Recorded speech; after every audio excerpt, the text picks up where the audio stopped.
Hello friends, welcome back to my channel. My name is Dom. If you are new here, in today's video I'm going to be doing my July reading wrap up.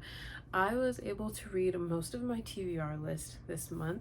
I think I only switched out one book, but that was because someone gave this book to me to borrow, so books that people allow me to borrow, I try to read those pretty quickly to get them back to them.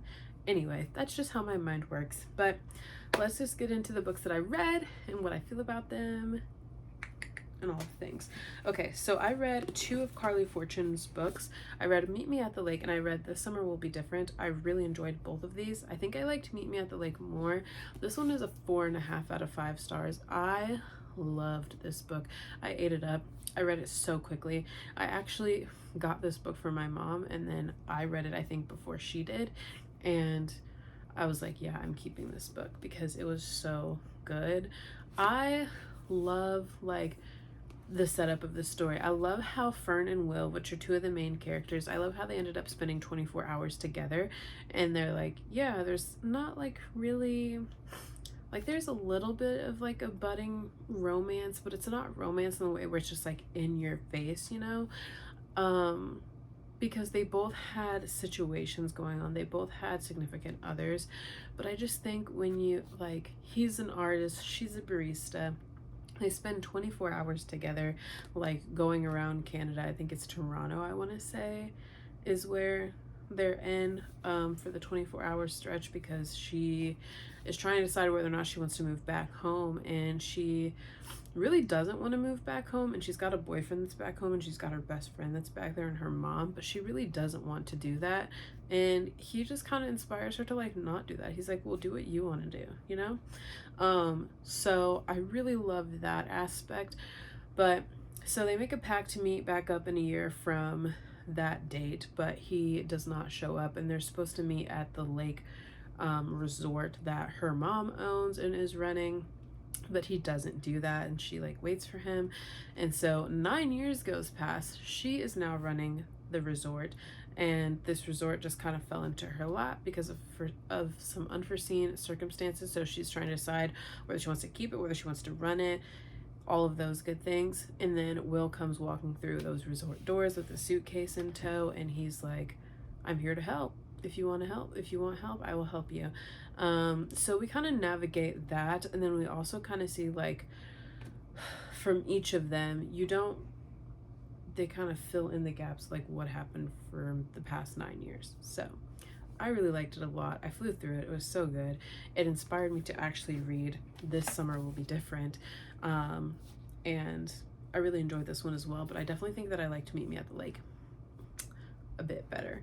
This one is about two best friends and a brother. Okay, so Lucy and Bridget are best friends.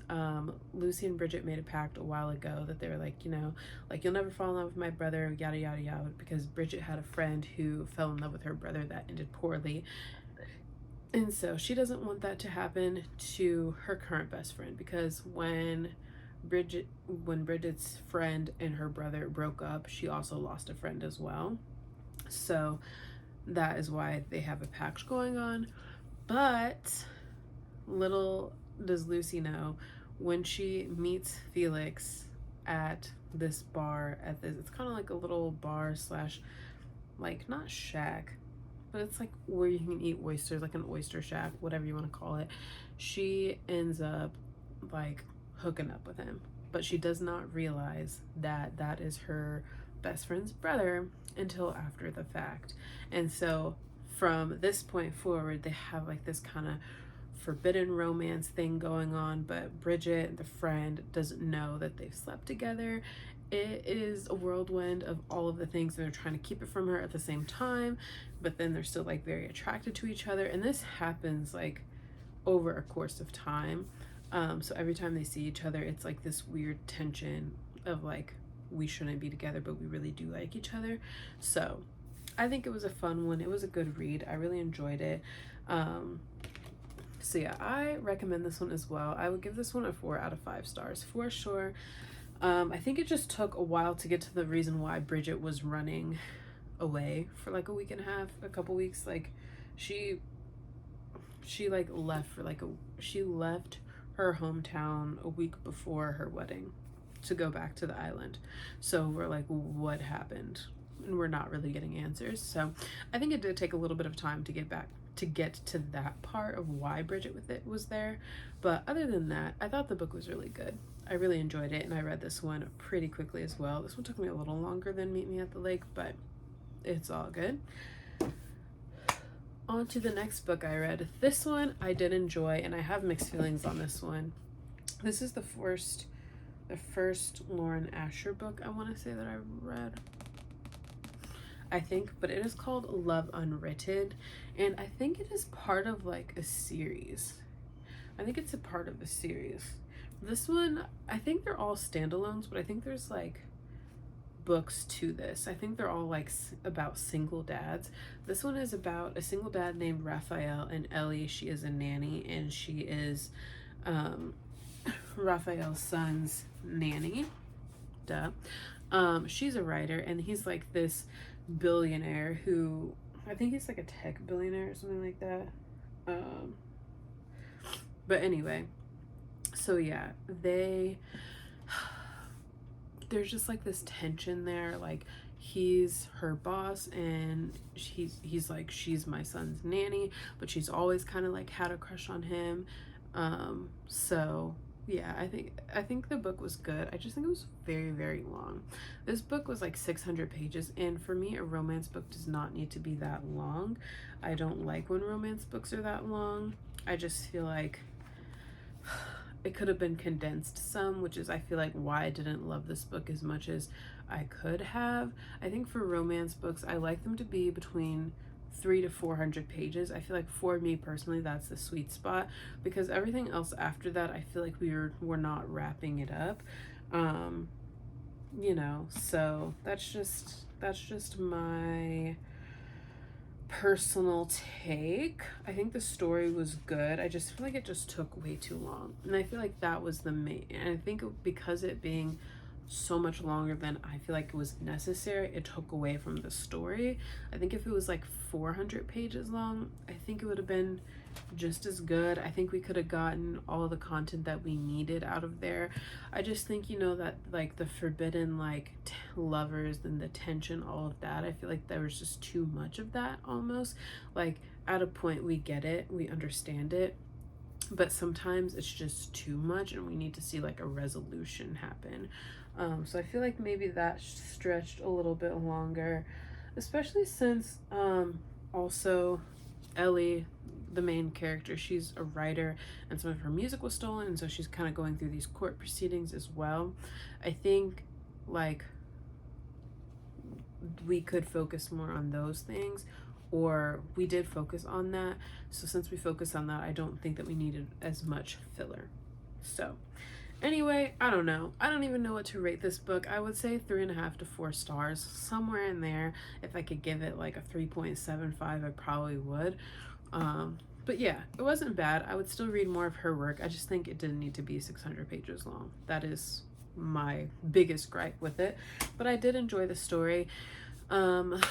I do think the child should have been like between the round 5 to 6 bracket, age range bracket, because she's his nanny.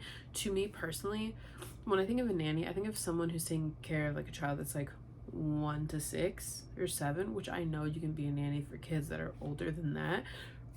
But for me, sometimes like the stomping off, like the slamming of the door, like from the child, it gives me like 5-6-year-old, maybe like a 6-year-old vibes. I could say 6. I feel like 6 is the sweet spot. But I feel like 8 just seemed too old for the kid in the book. But that's just my personal preference. Let me know what you guys think about that if you've read the book. Did the kid seem to be an 8-year-old? Anyway, moving on, the last book I read was The Reality of Everything by Rebecca Yarros. This was a good one. I really enjoyed this one. I feel like it hit on a lot of heavy topics. I feel like it hit on grief, like, you know, significant other grief, while also like trying to move forward with your life, as well as, you know, getting through that or getting over that, whatever you want to call it. So Morgan Bartley moved to this beach house on the Outer Banks 2 years after she lost this guy that she was in a situationship with, and so she is trying to restart her life. Like, she's escaping her friends, she's escaping her family, and so she buys this rundown beach house that she's got to renovate, all of the things. But next door to her also lives a pilot who has the cutest little daughter, Fenley. But what's triggering about said pilot is that the fact that he is a pilot, because the person that she lost 2 years ago died in Afghanistan, and he was a pilot.